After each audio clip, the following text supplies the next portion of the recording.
Beyond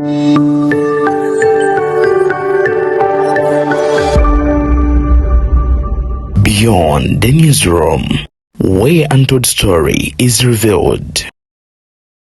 Ono guli mu kooti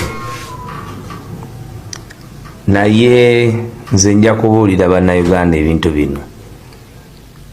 Nze ng'omuntu Joel omuteerayo omukono, omutwe, ebigere n'omubiri. Ne bakola ki? Nti tekisoboka. Joel gwe mmanyi. Ate nze eno program namwatulira muze mugoberera era nga tukuba torch mu parliament.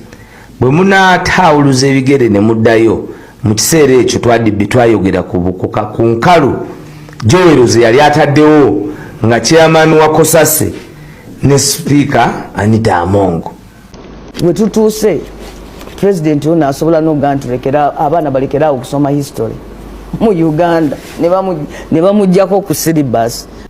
Musajja mukulu Waiswa Mufumbiro ngono ya deputy spokesperson w'ekibiina kya National Unity Platform avuddeyo nno nagenda mu maaso n'okubeera nga ayogera ku nsonga za Lop Joel Ssenyonyi okubeera nga kigambibwa nti yatwala 1.7 billion. Waiswa Mufumbiro ayisizza mu Dinirubowa Save Gali ate nagenda mu maaso n'okubeera nga clarifyinga ku nsonga eno. Nkugambye talina kalungi oba kigambo kiwoomu eri abo bonna abagamba nti Joel yalya ssente. Okusinziira ku musajja mukulu ono Waiswa Mufumbiro agamba nti nze nteekawo n'emikono gyange ne bagitemako Joel bw'aba yalya akasimbi.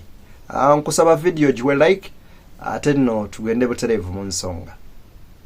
Kubanga mawulire gatulaga nti mukulu Joel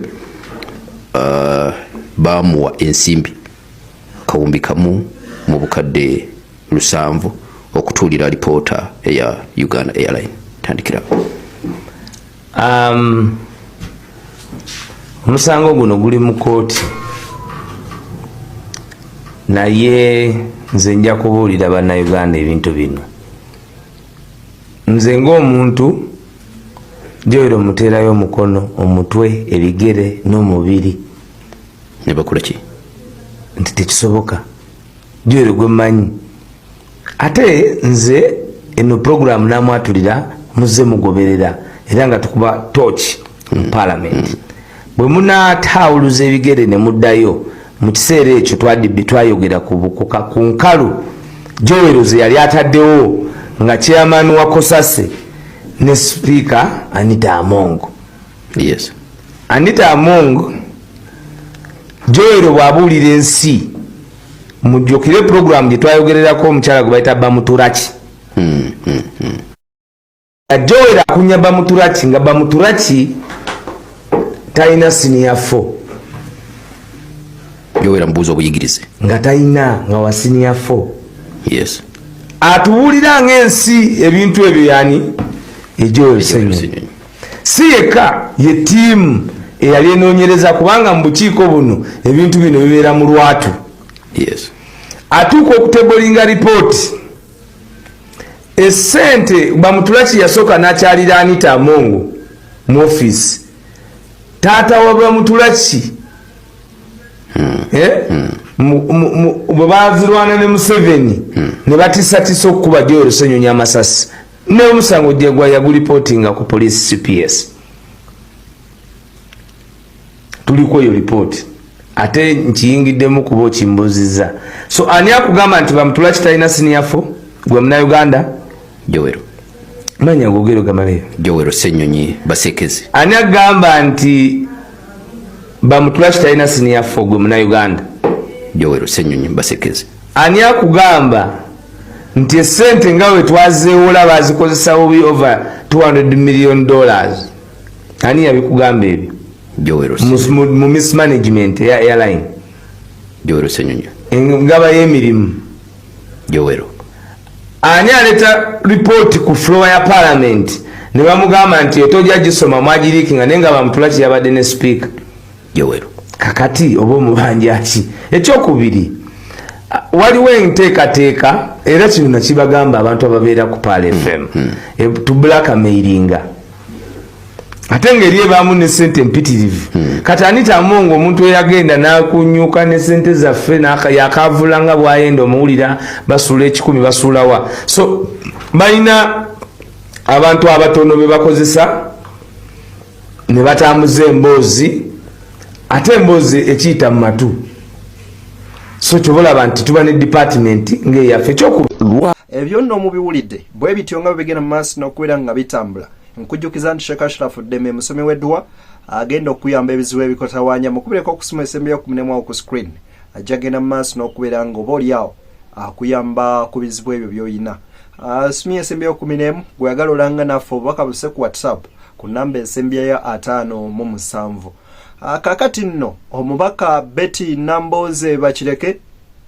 olwonna avuddeyo neemulugunya ku ngeri poliisi gyagenze mu maaso n'okubeera nga ekwatamu abantu era n'ategeeza nti kino ekikolwa ekyakoleddwa kiraga nti poliisi tekyalumirirwa bantu baayo ate kw'oteeka ne gavumenti ya kuno nti byonna byekola bye biraga nti yonkoowu nnyo eri bannansi bwe tutuuse pulezidenti ono asobola n'okugaa nti abaana balekeraawo okusoma history mu Uganda ne bamuggyako ku syllabus political education tale abaana basomanga civics twabanga ne subject ya civics omuntu wamanyira duties ne responsibilities za citizen ebyo ne babijjako kwegamba nti abantu baagala nnyo okufugira bannaabwe mu butamanya nga ye yekka yalina authority ku binyumizibwa ayagala ye yaba ayogera yekka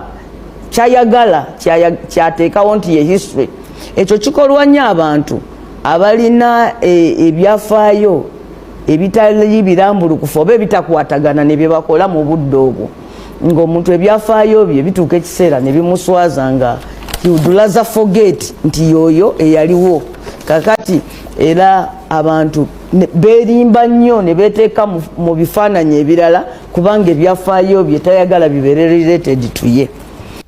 Atakomyawo omubaka Betty Namboze agenze mu maaso n'okubeera ng'alabula ab'ebyobuyinza naddala gavumenti n'abategeeza nti n'agenda mu maaso n'okubeera ng'abategeeza nti ye abagamba nti kuno okulabula okuli gye bali nti engeri gye bakuttemu bannansi eyinza okubaleetera okwekyayira ddala.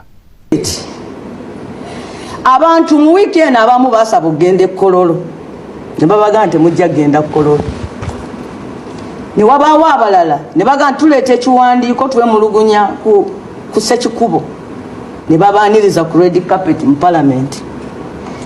Ne wabaawo abalala tuleeta ekiwandiiko twemulugunya ku Parliament. Tebabagambako nti muyite wano tulire nga abaana babagamba nedda. Babagamba mujja mulami. Mujja mukoze eki? Mulami. N'ekino kya mazima nga ebuziba ne buki. Wagenda kubaawo olunaku lumu. Simanyi oba lwanca oba lunajja myaka 10. Simanyi oba naabaawo basiibeyo.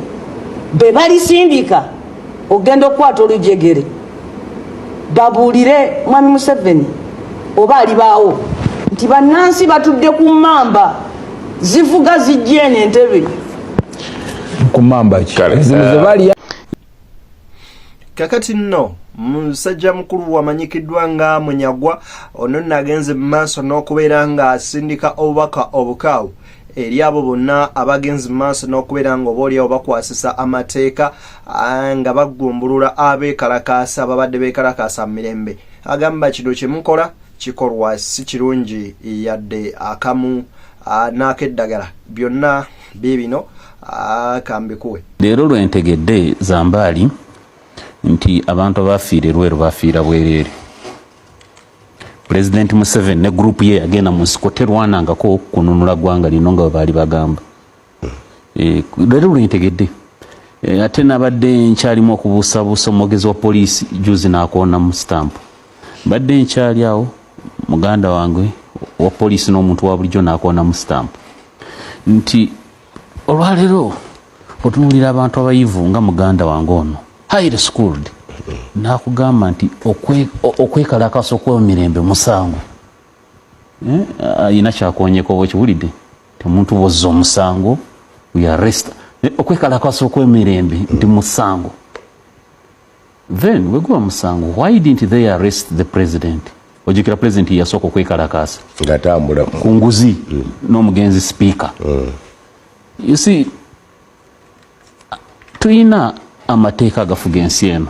Nze we nali nsuubira tuyina ssemateeka. My brother akimanyi bulungi tuyina article 29 ekkiriza eteekawo eddembe ly'okwegazaanya omuntu okulaga obutali bumativu bwe mu ngeri ey'emirembe. Tuyina amateeka g'ensi yonna Uganda ge yassaako omukono. He knows all of them. The Universal Declaration of Human Rights, Article 19, is very clear. The International Covenant on Civil and Political Rights, Article 19, very clear. The African Charter on Human Rights, Article 9, very clear. Uganda gonna yagateka kwa mukono nti abantu banaba n'eddembe ery'okwekalakaasa mu mirembe, to associate together ne bawakanya ekintu mu mirembe.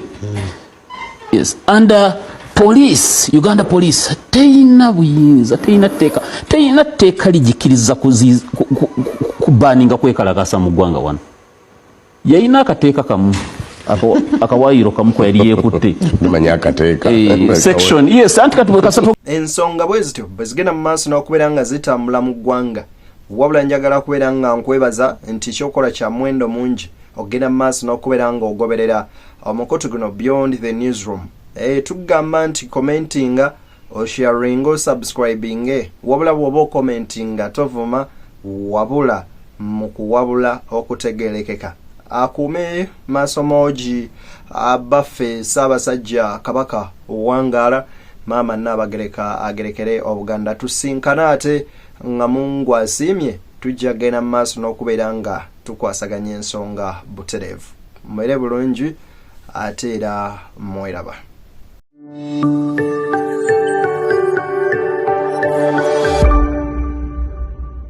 Beyond the Newsroom, where untold story is revealed.